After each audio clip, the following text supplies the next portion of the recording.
दुनिया के जिस मुल्क में ये उतरेंगे लोग इनको अंडे मारेंगे, लोग इनको टमाटर मारेंगे और पाकिस्तान में सियासी अमल को बेअमल करने के लिए सबसे बड़ा जो मोहरा साबित होगा। और आसफ जरदारी यही चाहता था कि पंजाब में गंद फैले और सबसे बड़ा गंदा और परागंदा आदमी यही वज़ीर दाखिला था, राजा क्या नाम था इसका, सनाउल्लाह। उसके ज़रिए ये गन डालना चाहते हैं। मैं प्रेस के सामने FIR रखता हूँ नामूसे रसालत की, जो दोनों शहरों में इमरान खान जैसा आदमी जो नंगे पाँव रोज़ा रसूल में जाता है और जिसने इस्लाम नामूसे रसालत के लिए इतने काम किए हैं, उसका नाम भी FIR में दिया है और फवाद चौधरी का नाम भी दिया है। शेख रशीद का नाम तो देना ही देना था, क्योंकि ये समझते हैं कि शायद मैं, अगर आपने मुझे मजबूर किया तो 31 मई से यानी आखिरी हफ्ते से पहले मैं हर रोज़ प्रेस कॉन्फ्रेंस भी कर सकता हूँ। पिछली दफ़ा भी मैं इलेक्शन इसलिए लड़ा कि आपने मजबूर किया। मैं तो रिटायर होने की तरफ जा रहा था, लेकिन एक नाला लई की वजह से और इमरान खान के ख़िलाफ़ जो एक इंटरनेशनल साजिश तैयार हुई, क्या ओवरसीज़ पाकिस्तानी नहीं समझते कि ये जो इंटरनेशनल साजिश तैयार हुई है इसको कॉन्स्पिरेसी कहें, इसको मुदाखलत कहें, और इसके जो पाकिस्तानी गद्दार जो इनके साथ शरीक हुए, यहाँ ये जो सियासतदान हैं, मैंने बड़े दिल से, मैं समझता हूँ आज भी कि पाकिस्तान की फ़ौज अजीम फ़ौज है, इसके बग़ैर ये मुल्क आगे नहीं बढ़ सकता। पाकिस्तान की अजीम फ़ौज की कुर्बानियों को सलाम पेश करना चाहिए। और ये साजिश है जो कि की जा रही है, लेकिन मैं पाक फ़ौज से DGISI से ये तोके रखता हूँ कि ये देखें कि किन लोगों को ECL में से निकाला गया। मैं DGMI से ये तोके रखता हूँ कि ये देखें कि ECL में से किन लोगों को निकाला गया। मैं DGMI से ये तोके रखता हूँ कि ये देखें कि ये कौन से 200-300 लोग हैं जिनको ऑल ऑफ सडन निकाला गया। और निकालने के प्रोग्राम हैं 60% काबीना, 60% काबीना ज़मानत पे है और उम्र कैद है। कई लोगों को उम्र कैद है जिनको फेडरल मिनिस्टर के ओहदे पे लाया जा रहा है या लाया गया, नोटिफिकेशन जारी किया गया है। और मैं सारी कौम के सामने कहता हूँ, मैं डरने वाला नहीं हूँ। जेल मेरा ससुराल है, हथकड़ी मेरा जेवर है, और मैं जब खड़ा हो जाता हूँ ना तो खड़ा हो जाता हूँ। मैं अल्लाह के फजलो करम से, अपनी मेरी पार्टी अवामी मुस्लिम लीग, मैंने हमेशा कलम दुआत से इलेक्शन लड़ा है। मैं इमरान खान के साथ खड़ा हूँ। मेरा एक भतीजा नहीं, दूसरा भी ले जाओ, तीसरा भी ले जाओ। लेकिन अगर आप ये समझ रहे हैं, और मैं अदलिया से कहना चाहता हूँ, अदलिया इंसाफ करे। बंदियाल साहब के, फ़तेह मोहम्मद ख़ान बंदियाल के वालिद मेरे वालदों की जगह थे, कमिश्नर रावलपिंडी थे। सारा बोझ अदलिया पे आने लगा है। सारा बोझ अदलिया पे इसलिए आने लगा है कि ये झूठे मुकदमे जो हैं ये बनाए जा रहे हैं, और अगर इस तरह के मुकदमे झूठे आपने बनाए, इनकी आप FIR पढ़ें, एक ही ऐसी हैं, क्योंकि लिखी सनाउल्लाह ने है, वज़ीर दाखिला ने लिखी हैं और सामने बिठा के लिखवाई हैं। उसको तकलीफ़ क्या है शेख रशीद से? उसको यही तकलीफ़ है, एक ही तकलीफ़ है कि शेख रशीद इमरान खान के साथ चट्टान की तरह खड़ा है।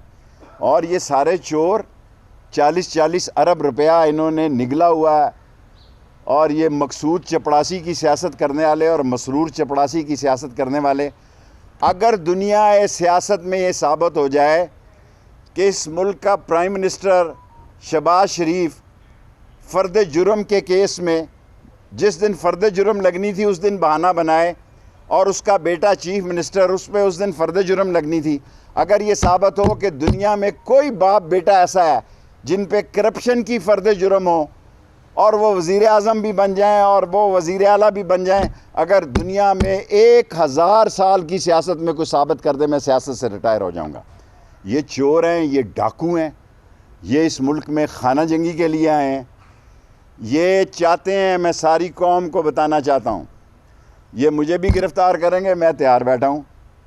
2 दफ़ा कल इन्होंने मेरा पीछा किया, कोई बात नहीं, लेकिन मैंने इन्हें कहा कि आप वारंट गिरफ्तारी लाएं। मैं बिल्कुल बुज़दिल आदमी नहीं हूँ जी, बिल्कुल नहीं हूँ। ये शेख रशीद और इमरान खान को तहरीक से पहले जेल भेजना चाहते हैं और इस तहरीक को आग लगा देना चाहते हैं। ये तहरीक सिर्फ पीटीआई की नहीं है, मैं सारी कौम को बताना चाहता हूँ, ये कॉल सिर्फ पीटीआई की नहीं है। बच्चे, औरतें, माएँ इस तरह निकलेंगी कि लोगों ने कभी तसव्वुर में इतना बड़ा आवाम का समुंदर नहीं देखा होगा। और मैं मुक़्तदर हलकों से भी कहना चाहता हूँ, इस्टेब्लिशमेंट से भी कहना चाहता हूँ कि इस राना सनाउल्लाह को पटा डाला जाए, ये खाना जंगी कराएगा। और ये जितने लोग इन्होंने छोड़े हैं, ख़ास तौर पर एफेड्रीन वाले और ड्रग माफिया वाले, और बग़ैर काबीना की मंजूरी के रात और रूल बदल के, और जिस किस्म की जिस आदमी ने एफआईए में इनके ख़िलाफ़ इन्वेस्टिगेशन की है उसको इन्होंने ट्रांसफ़र कर दिया। हर उस आदमी को इन्होंने ट्रांसफ़र कर दिया है जिन्होंने इनकी इन्वेस्टिगेशन की थी, क्योंकि ये इस मुल्क में दोबारा लूट मार का बाज़ार चाहते हैं। वो दौर ख़त्म हो गया है। और अगर इन्होंने इमरान खान और शेख रशीद को गिरफ़्तार किया तो ये सोशल मीडिया का दौर है। इन लोगों को कोई नहीं इस्लामाबाद में ला रहा, ये खुद आ रहे हैं और इस तरह आएंगे। अगर हम नहीं रहे तो रहेंगे, फिर ये भी नहीं रहेगा नाम अल्लाह का। और इसलिए मैं मुक़्तदर हलकों को कहना चाहता हूँ कि इस मुल्क के हालात को ख़राब करने की साजिश हो रही है, इस पर वो तवज्जो दें। और मैंने कोसार थाने में लिख कर दे दिया 7 आदमियों के ख़िलाफ़ कि अगर मैं मारा जाऊं या कत्ल हो जाऊं तो इन लोगों को इन्वेस्टिगेट किया जाए। 5 बड़े जितनी एजेंसियों के सरबराह हैं उनको लिख कर ख़त दे दिया, रिसीव करा लिया है, आप ये ले सकते हैं। टीसीएस पे भी दे दिया और वैसे भी दे दिया है कि ये इन्वेस्टिगेशन की जाए कि ये जिन लोगों को रहा किया गया ये कौन लोग हैं और कितने कितने टन इनके ऊपर हीरोइन और ड्रग के केसेस हैं। Thank you. 2014 में भी एक तहरीक शुरू हुई थी लाहौर से, और फिर आपको पता है माउंटन में क्या सूरत हुई थी। वही किरदार जो है अब यही वो शख्स था जिसने हमला औरतों को गोलियां मारी थी, राना सनाउल्लाह। और इसी के बारे में आबद शेर अली का वालिद जो कहता है कि वो उसने 18 कत्ल किए नहीं किए, मुझे नहीं पता। यही वो लोग हैं जिन्होंने इस मुल्क में आग की सियासत की है। इमरान खान अमन की सियासत कर रहा है, हम अमन से आएंगे। जिस दिन वो कॉल देगा मैं यकीन दिलाता हूँ कि इंशाअल्लाह रावलपिंडी ऐसा तारीख़ी निकलेगा और चांद रात को भी लोग झंडे लेके निकलेंगे। और मैंने कहा कि हम उन बाज़ारों में नहीं जाएंगे जहाँ शॉपिंग की बाज़ार है, मोती बाज़ार जी। 200 से लेके 300 लोग।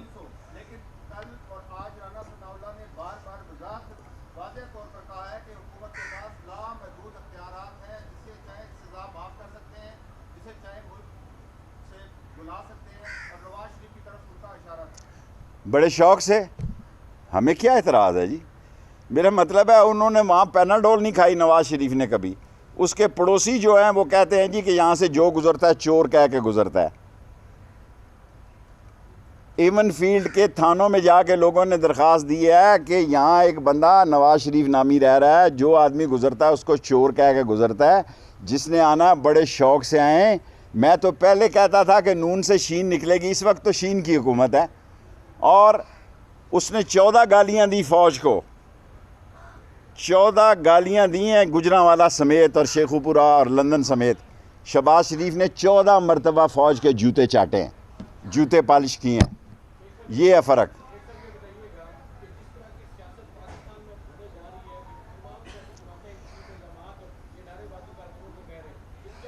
ये खौफनाक हालात हैं। ये महीना मई का ख़तरनाक है, खौफनाक है। मैं आपसे इत्तफ़ाक़ करता हूँ।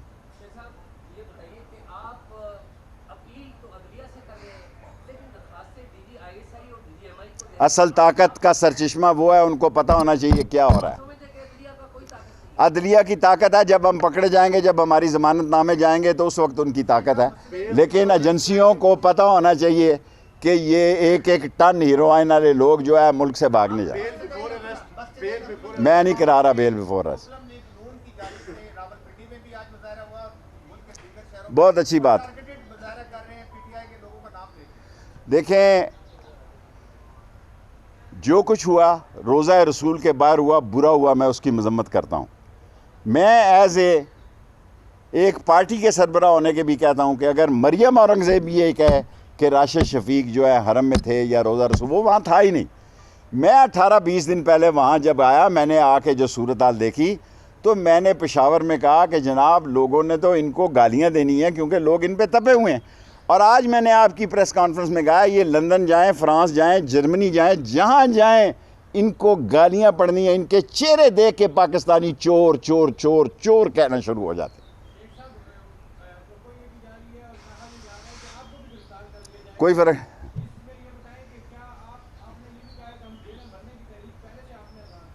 देखें, अगर मुझे गिरफ्तार, रात को भी मेरे पीछे इन्होंने लोग लगाए रखे हैं, कोई बात नहीं है। मैंने अभी इमरान खान को कहा, पीटीआई ज़रूर ऐसी स्ट्रेटजी बनाएगी। अगर कोई भी कुछ ना करे, इमरान खान की काल पर लोग कीड़ियों की तरह इस्लामाबाद आएंगे। ये फ़ैसला ना शेख रशीद का है ना किसी और का है। लोग इमरान खान की काल पर आ रहे हैं। लोग महसूस कर रहे हैं कि ज़्यादती हुई है और जो इंटरनेशनल कॉन्स्पिरेसी है या मदाखलत है, उसमें मकामी जो है पैसा जो है गैर मुल्की सरमाया इस्तेमाल हुआ, जिससे कि पाकिस्तान में ये इंतशार फैला। सुबह तक तो नहीं पता था, आज कहते हैं कि अटक में है, फिर ये कहीं और ले जाएंगे।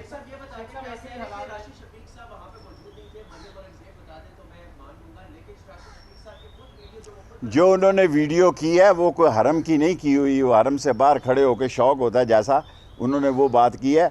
वो हरम के इस वाक़यात में हरम में मौजूद नहीं थे। मैं रोज़ा रसूल की तो नहीं कह सकता, मैं खाना काबा की छत पे गया हूँ, वो वहाँ मौजूद नहीं थे। और मैं ये भी नहीं, भीख भी नहीं मांगता उसकी राही की। प्यारे अंदर मुझे खुशी है, ज़रा उसकी ट्रेनिंग हो जानी चाहिए। मैं उसकी भीख भी नहीं मांगता राही की। अच्छा रहे हफ्ता 10-15 दिन।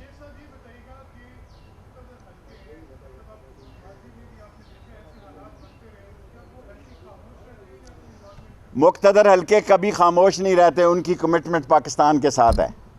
मुक़्तदर हल्कों की आंखें भी खुली हैं, कान भी खुले हैं। वो इन सब लोगों को जानते हैं, अच्छे या बुरे तरीके से। लेकिन कोशिश करनी चाहिए कि मुक़्तदर हल्कों की बारी ना आए और इस मुल्क में इलेक्शन करवा दें, सबको एक टेबल पे बिठा के। उनकी बात हर कोई मानता है।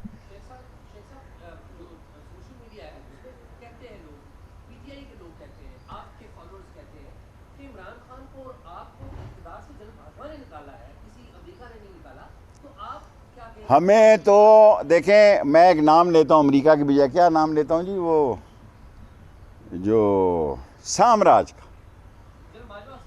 मैंने कहा था हमें साम्राज्यों ने निकाला। और लोकल जो उनके हैंडलर हैं, नवाज शरीफ, शहबाज शरीफ की पार्टी, और जो लोग बिके, उन्होंने पैसे पकड़े और हमें निकाला। 2 वोटों का फ़र्क है अभी भी। एक जायद कह रहा है एक फौत हो गया, तो एक और उधर चले जाएगा। परवेज़ लाई कह रहा था सालक भी उधर चले जाएगा। सो पाकिस्तान में बुरान नहीं ख़त्म हो रहा। दुआ करें 31 मई तक पुरअमन रहें, लोग पुरअमन रहें, कोई हादसा ना हो। ये पागल आदमी जो है मिनिस्टर इंटीरियर, जिसको बना दिया है, और इसीलिए बनाया कि इस मुल्क में खाना जंगी हो, इस मुल्क में खून खराबा हो। और इसीलिए मैंने वक्त से पहले लिख कर दे दिया है कि ये ज़िम्मेदार हैं लोग। आपके बड़े सवाल हो गए। देखें, मिनिस्टर इंटीरियर ने तो हर वो काम करना है, क्योंकि हमारी मकबूलियत में अल्लाह के बाद इमरान खान की वजह से एकदम इजाफ़ा हो गया। जो हमारी शहरों में पोजीशन थी उसको 100 गुना इजाफ़ा हो गया। पहले इलेक्शन से हम घबराते थे, अब इलेक्शन से वो घबराते हैं। पहले इलेक्शन में हम ताख़ीर चाहते थे, वो हमें सिलेक्टेड कहते थे, अब हम उनको कहते हैं सिलेक्टेड आप हैं और इम्पोर्टेड आप हैं। वो हमारे बारे में जो कुछ कहते थे, आज सारा उन पर लागू है। हमें इलेक्शन की कैंपेन की अब ज़रूरत नहीं है, कौम इमरान खान के साथ है। Thank you very much. खैर है जी, मैं अल्लाह ना। शेख रशीद प्रेस कॉन्फ्रेंस कर रहे थे। उन्होंने कहा कि मैं आज भी पेशगोई करता हूँ, चाहेंगे लोग इन्हें अंडे मारेंगे। साथ ही साथ उन्होंने कहा कि FIR में इमरान खान, फवाद चौधरी और मेरा नाम दिया गया है। मैं आज भी समझता हूँ पाकिस्तान की फ़ौज अजीम फ़ौज है। मैं डरने वाला नहीं। जेल मेरा ससुराल, हथकड़ी मेरा जेवर है। ये मुझे कत्ल करना चाहते हैं, मेरी जान को ख़तरा है। मैंने मुल्क के अहम लोगों को इत्तला कर दी है। उन्होंने कहा कि इमरान खान ने कॉल दी है और लोग निकलेंगे, इस्लामाबाद पहुँचेंगे। अभी आपको खबर दें कि इमरान खान ने शरीफ खानदान के केसेस पर वाइट पेपर जारी कर दिया। अब इनको NRO 2 मिलना शुरू हो गया, जिस वजह से वाइट पेपर जारी किया। शरीफ फैमिली पर 40 से 45 अरब रुपए के 16 मुकदमा चल रहे हैं। सारे केसेस हमारे दौर से पहले के हैं, ये कहा गया चेयरमैन तहरीक इंसाफ इमरान खान की जानिब से। उन्होंने मजीद कहा कि सिर्फ मकसूद चपड़ासी वाला केस PTI दौर में बना। जी हाँ, आपको बताएं कि उन्होंने मजीद कहा कि नून लीग अब अपने मुकदमात ख़त्म करेगी। शहबाज शरीफ ने आते ही तफ्तीशी अफसरान तब्दील किए।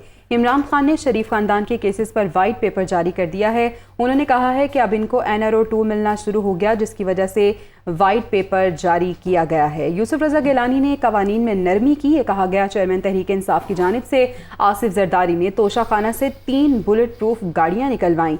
नवाज शरीफ ने 10 साल बाद एक गाड़ी को कानूनी करा लिया। ये नैब का केस है। अब फिर ये दोनों पार्टियां मिलकर मुल्क को लूटेंगी। इमरान खान ने मजीद कहा कि शेख रशीद के भतीजे की गिरफ्तारी शर्मनाक हरकत है। ये जहां भी जाएंगे इनकी शक्लें देखकर लोगों का रद्द-ए-अमल तो आएगा। साजिश से हुकूमत गिराने पर अवाम में गम और गुस्सा पाया जाता है। फराह खान के खिलाफ इंतकामी कार्रवाई की जा रही है, ये कहा गया इमरान खान की जानिब से। उन्होंने मजीद कहा कि नवाज शरीफ ने 10 साल बाद एक गाड़ी को कानूनी करवा लिया, जबकि आसिफ अली जरदारी ने तोशा खाना से 3 बुलेट प्रूफ गाड़ियां निकलवाईं। यूसुफ रजा गिलानी ने कवानीन में तरमीम की हैं और शेख रशीद के भतीजे की गिरफ्तारी एक शर्मनाक हरकत है। ये जहां भी जाएंगे इनकी शक्लें देखकर लोगों को गुस्सा आएगा और उसका रद्द अमल आएगा। साजिश से हुकूमत गिराने पर अवाम में गुस्सा पाया जाता है। भावलपुर आपके लिए चलते हैं। वज़ीर आला पंजाब हमजा शहबाज प्रेस कॉन्फ्रेंस कर रहे हैं। 3 हफ्ते से ज़्यादा पाकिस्तान का सबसे बड़ा सूबा जहां 12 करोड़ लोग बसते हैं, उसको जानबूझकर बहरानी कैफियत से 2-4 किया गया। आइन और कानून को पामाल करने की बीमारी वफाक से चली। बनी हुई गाला में बैठा हुआ एक शख्स जो है, उसको पनाह के पहाड़ पर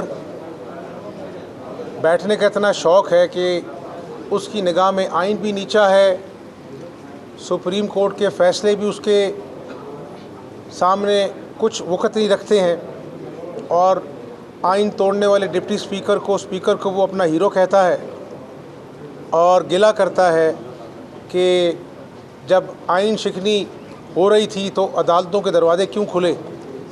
एक सियासी कारकुन के नाते मैं समझता हूँ कि उस दिन अगर अदालत उज़्मा के दरवाजे न खुलते तो शायद पाकिस्तान आज बनाना रिपब्लिक बन गया होता और पूरी दुनिया हमारा तमाशा देख रही होती। यही बीमारी फिर पंजाब में आई, 1 महीना डेरा डाला। ये बीमारी कोरोना से ज़्यादा ख़तरनाक थी। अना की बीमारी थी जो सदर मोहतरम को भी लाहक हुई और यहाँ पर जो गवर्नर चीमा साहब हैं उनको लाहक हुई और उन्होंने 1 नहीं 2 नहीं 3 हाई कोर्ट के फैसले नज़रअंदाज किए। और सोने पे सुहागा स्पीकर जो कस्टोडियन हुआ करता है, परवेज़ इलाही साहब गिला कर रहे हैं। वो गिला आपको अपने आप से करना चाहिए। बतौर एक कस्टोडियन आप हाउस में बैठकर जो डिप्टी स्पीकर के बाल खींच रहे थे उसके ऊपर जानलेवा हमला किया, जो वहाँ पर मुंतखब मेंबरान PTI के पुलिस को बदतरीन इंतकाम का निशाना बना रहे थे, उनको मार पीट रहे थे और परवेज़ इलाही साहब को पूरी दुनिया ने देखा, मीडिया ने दिखाया कि वो ऐसे ऐसे कर कर उनको शाबाशी दे रहे थे। और मैं आपसे मीडिया से पूछता हूँ, ऐसा कौन सा बाजू है जो रातों रात 24 घंटे में प्लास्टर भी होता है, फिर टूटता है, फिर जुड़ भी जाता है। तो ये सारे मजाक हैं। और सबसे जो संगीन जुर्म का मुर्तकब हुआ है PTI का ये फैशिस्ट निज़ाम, जो मस्जिद नबवी सल्लल्लाहु अलैहि वसल्लम ताक रातों में, लैलतुल क़द्र की रातों में वहाँ पर गलीज़ ज़ुबान बोली गई किसी मर्द के ख़िलाफ़ नहीं, ख़ातून के ख़िलाफ़। माँओं बेटियों की इज़्ज़त का कोई ख्याल नहीं किया गया, जहाँ पर अल्लाह कुरान में कहता है कि मेरे नबी की आवाज़ से अपनी आवाज़ों को बुलंद ना करो, ये ना हो कि तुम्हारे सारे अमाल ज़ाया हो जाएं, तुम्हें ख़बर तक ना हो। ये सूरह हुजरात का तर्जमा आपकी खिदमत में पेश कर रहा हूँ। तो मैं अपने कायद नवाज़ शरीफ का मशकूर हूँ, अपनी जमात का मशकूर हूँ, जिन्होंने इस कारकुन को इस काबिल समझा कि मैं आवाम की, पंजाब के आवाम की खिदमत कर सकूँ। मैं आज बहावलपुर आया हूँ बतौर वज़ीर आला, ये मेरा पहला दौरा है। मैं बतौर अपोजिशन लीडर 4 दौरे साउथ पंजाब के कर चुका हूँ और बड़ी मुझे अजीब सी हैरत हुई यहाँ पर साउथ पंजाब सेक्रेटेरिएट का बोर्ड देखकर। ये चीमा साहब भी खड़े हैं यहाँ पर, अभी थे यहाँ पर। तो अपना जो है ना, वो मैं ये कह रहा हूँ कि साउथ पंजाब के सूबे का ढकोसला देखकर ये हुकूमत में आए और 4 साल बाद सेक्रेटेरिएट तो नहीं बना, लेकिन साउथ पंजाब की महरूमियाँ बढ़ गई। आप साउथ पंजाब के मेरे लोग हैं, मेरे भाई हैं। क्या ये काजिम पीर दादा साहब, रियाज पीर दादा साहब खड़े हैं, क्या बहावलपुर हासुलपुर रोड के बाद कोई रोड ऐसी बनी इन 4 सालों में? ये खानेवाल लोधरा रोड, कोई ऐसी रोड यहाँ पर दोबारा बनी? क्या वो जो कायद-ए-आज़म सोलर पावर प्लांट है उसके बाद किसी ने 1 मेगावाट भी इसमें एडिशन किया? क्या अपना जो है वो बहावलपुर के जो हॉस्पिटल शहबाज शरीफ बना के उसके बाद कोई एक भी सिविल हॉस्पिटल में कोई बेड ऐड किया? यहाँ पे कोरोना आता है तो पेनरोल के लिए लोग अपना जो है वो ढूंढते हैं, मारे फार्मासिस्ट पे पेनाडोल नहीं मिलती कोरोना के दौर में। हेल्थ कार्ड लोग उठा के जाते हैं तो डॉक्टर कहते हैं कि अपनी जेब से दवाइयाँ ख़रीद के आओ। तो ये नया पाकिस्तान का जो ढकोसला था, झूठ था इमरान नियाज़ी का, वो बहुत बुरी तरह बेनकाब हुआ। उससे ज़्यादा बढ़कर नौजवानों के ख्वाब चिकनाचूर हुए। 1 करोड़ नौकरियों का कहकर लाखों लोगों को बेरोज़गार कर दिया गया। तो मैं आपको यहाँ पर कुछ सुहाने ख्वाब सुनाने नहीं आया नए पाकिस्तान की तरह के। हमारे पुराना पाकिस्तान ही अच्छा था, जहाँ पर 5.8% ग्रोथ रेट था, रोज़गार मिल रहा था। और रिकॉर्ड की बात कर रहा हूँ मैं, 3200 अरब के तरक्याती मंसूबे, जिसमें सीपेक को भी शामिल कर लें, ये 12,000 मेगावाट के बिजली घर शामिल कर लें, ये लाहौर से मुल्तान मोटरवे शामिल कर लें, हमने किए। और बदतरीन इंतकाम का निशाना बनाया। 1 पाई की करप्शन मुस्लिम लीग नून के ऊपर ये साबित नहीं कर सका। और अभी बारी आई है तोशा खाने की, तो हिसाब नहीं दे पा रहा। मैं आपसे पूछता हूँ, पाकिस्तानी कौम पूछती है, रियासत मदीना में सैयदना उमर फ़ारूक रज़ियल्लाहु अन्हु से कुर्ते का हिसाब लिया गया। तो ये रियासत मदीना का झूठा दावेदार, जिसको हरम पाक नबी पाक सल्लल्लाहु अलैहि वसल्लम के दरबार के तकद्दुस का एहसास नहीं, वहाँ से लंदन से अपना गुंडे बुलाकर वहाँ पर अपना उसका तकद्दुस तार किया गया। मुसलमान के दिल में इश्क़ मुस्तफ़ा बसता है। इन्होंने रमज़ान के महीने में मुसलमानों के दिल को तकलीफ़ दी, उम्मत मुस्लिमा को तकलीफ़ दी। अपनी सियासत इसको बहुत अजीज़ है, आइन इसके लिए छोटा है, हाई कोर्ट सुप्रीम कोर्ट के अहकामात इसके लिए छोटे हैं। तो मैं यहाँ पर गुजारिश करने आया हूँ अपने मुंतखब अरकान के साथ कि आज मखलूक खुदा रोटी को तरस रही है, घरों में बच्चों के पास दूध नहीं है, बीमार माँ को दवाई के लिए पैसे नहीं हैं। मैं यहाँ से हॉस्पिटल का दौरा करूँगा और जो कुछ भी हम कर सके हम आवाम की खिदमत करेंगे।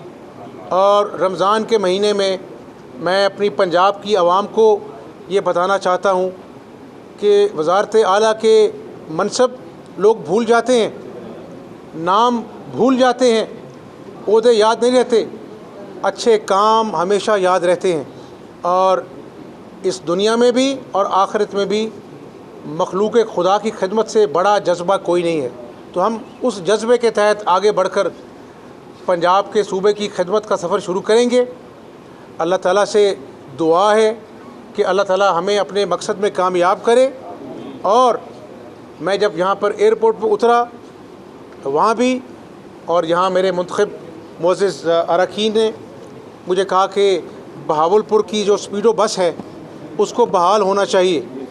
तो मैं पंजाब की आवाम से कहता हूँ कि हमने 74 अरब में, कितने में, 74 अरब में अल्लाह के फ़ज़ल से लाहौर में मेट्रो बस, मुल्तान में, पिंडी में, और वहाँ जो मेट्रो बस का मंसूबा जो चलता कम और जलता ज़्यादा है उस पर 1.5 अरब रुपया ख़र्च हो गया, 150 अरब रुपया। तो ये गुजारिश आपसे ये है कि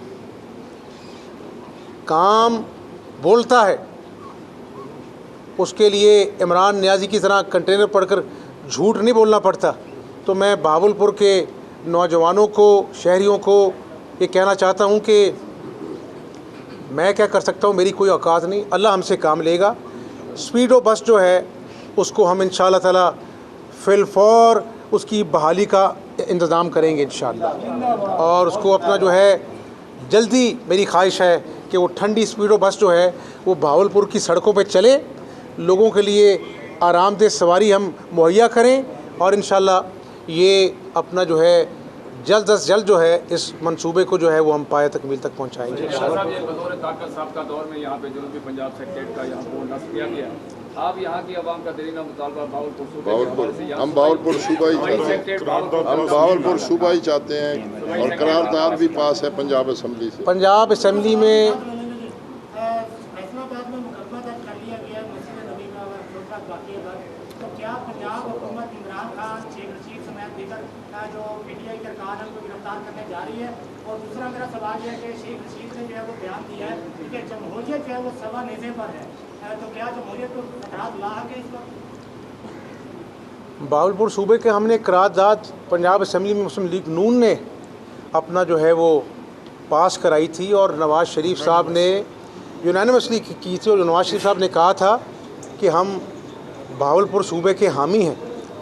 लेकिन फिर हमारा उस वक़्त अपना जो है ना वो उस पर इम्प्लीमेंटेशन नहीं हो सकी, क्योंकि वहाँ पर वफाक में उधर हुकूमत थी और 2/3 अक्सरियत नहीं थी हमारे पास।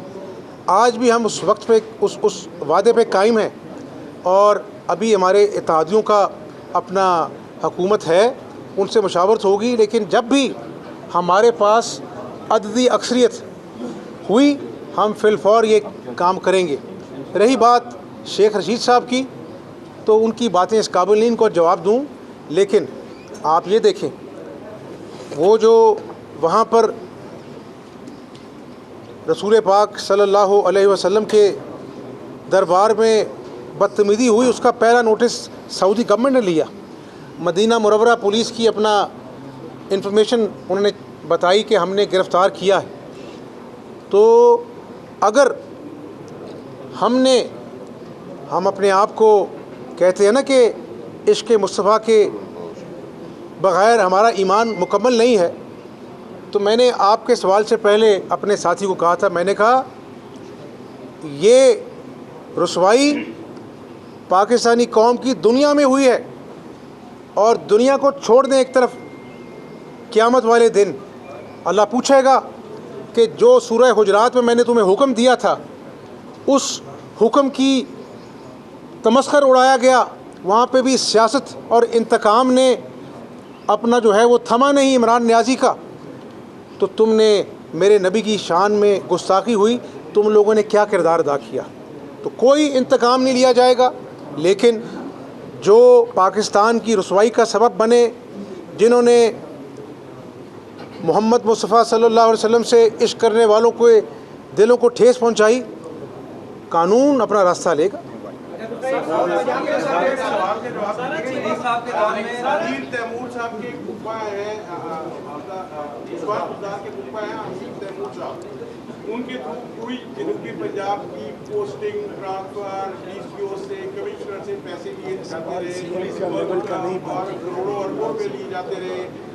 जब अदम एतमाद से चंद दिन पहले अमीर तैमूर गुजदार के घर से वो पैसे ट्रांसफ़र भी किए गए यहाँ से और स्पेशल तैयारी के जरिए ट्रांसफ़र किए गए। अब भी जिस घर में वो रह रहे हैं उनको एक सीट क्रिएट की गई है उनकी रिटायरमेंट के बाद, जहाँ से वो लाखों रुपया ले रहे हैं और जिस घर में रह रहे हैं एमपी की रिहाइश क्या है वहाँ पे करोड़ों रुपया लगाया गया उसकी तस्दीरों। आप उनका मुहासबा करने जा आपने सवाल नहीं, आपने तो पूरी तकरीर कर दी है। आपकी तकरीर पंजाब की जो करप्शन के दास्तानें आ रही है उस हवाले से आपकी तकरीर का ये जवाब है, आपके सवाल का ये जवाब है। ये मैंने अज़राए मजाक कहा है। तो मैंने आज लॉ एंड ऑर्डर की मीटिंग ली है और मैंने आईजी साहब को और चीफ सेक्रेटरी साहब को कहा है, मैंने कहा चपड़ासियों की तरह इस सूबे के आईजीज़ बदलते रहे, चीफ सेक्रेटरीज बदलते रहे, रिश्वत का बाज़ार गर्म था, ऐवान वज़ीर आला में रेट तय होते थे अफसरान के और ट्रांसफ़र पोस्टिंग होती थी, दर्जनों आप भी देखते थे, मैं भी देखता था। मैंने कहा कि मैं आपको सिर्फ़ एक बात कहता हूँ, एक कंडीशन है, दयानतदार और काबिल अफसरान जो आवाम की दुखों का मुदावा करें, मुझे वो पुलिस अफसर आप लगा के दें। अगर कोई सिफारिश आएगी तो मैं आपके साथ खड़ा हूँगा, मैं सिफारिश के साथ खड़ा नहीं हूँगा। आखिरी सवाल बहावलपुर का जो जनूबी पंजाब का दूसरा बड़ा हॉस्पिटल है और इस वक्त वो तबाही पे है। सबसे बड़ी बात यह है कि आए दिन वहाँ पे वर्कर्स का एहतजाज होता है, वहाँ पे जो सफाई की सर्विस है वो प्राइवेट कर दी गई है और मजदूरों स्वीपर्स को तनख्वाहें नहीं दी जाती। कोई बीमार के लिए एक गोली एक दवा नहीं है, उस पर आप जो है जाके वहाँ लोग और इस पे जो है में चिल्ड्रन अस्पताल का मनसूबा पर यूनिट का मनसूबा शिफ्ट हो गया था। मैं आपके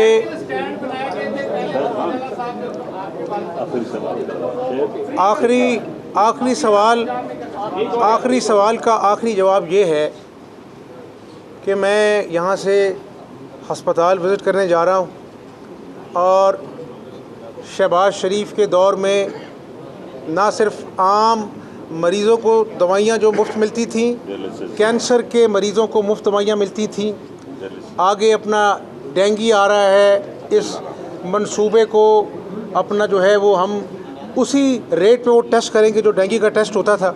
और मैंने कहा कि हंगामी बुनियादों पर हम डेंगू के लिए जो शहबाज शरीफ दौर में SOP से उनको हम लागू करने जा रहे हैं। और मेरी जो तरजीह होगी, मेरे साथियों की तरजीह ये होगी कि हम हेल्थ सेक्टर जो आपने बात की है, डायलिसिस के लिए मैंने कह दिया है कि यहाँ पर जो डायबिटीज़ के जो मरीज़ हैं वो अपना जो है वो एक अस्पताल से दूसरे अस्पताल डायलिसिस की मशीनें ख़राब पड़ी हैं, उनको हमने कहा कि हंगामी बुनियादों पर वो ठीक हों ताकि डायलिसिस के मरीज़ जो हैं वो 3 उनकी अपना जो है वो शिफ्ट चलती हैं तो वो बहाल करें पूरे सूबे में। तो मैं बड़ी बात नहीं करता, ये RO प्लांट का मैं जवाब देना चाह रहा हूँ कि जो फिल्ट्रेशन प्लांट मौजूद है वो मेम्ब्रेन नहीं बदली, लोग वही पानी पीते हैं और हेपेटाइटिस का शिकार होते हैं। मैं इंशाल्लाह काम जो है वो अल्लाह के फजल से हमारा बोलेगा, बातें हम ज़्यादा नहीं करेंगे। बहुत शुक्रिया आपका। भावलपुर में वज़ीर आला पंजाब हमजा शहबाज प्रेस कॉन्फ्रेंस कर रहे थे। उनका ये कहना था कि मेरा इरादा है कि मैं आवाम की खिदमत करूं। उन्होंने ये भी कहा कि मस्जिद नबी में जो वाक़या पेश आया उस पर पूरी कौम का सर झुक गया और परवेज़ इलाही के पास कौन सी ऐसी जादुई ताकत है कि एक ही रात में उनका बाजू ठीक हो गया।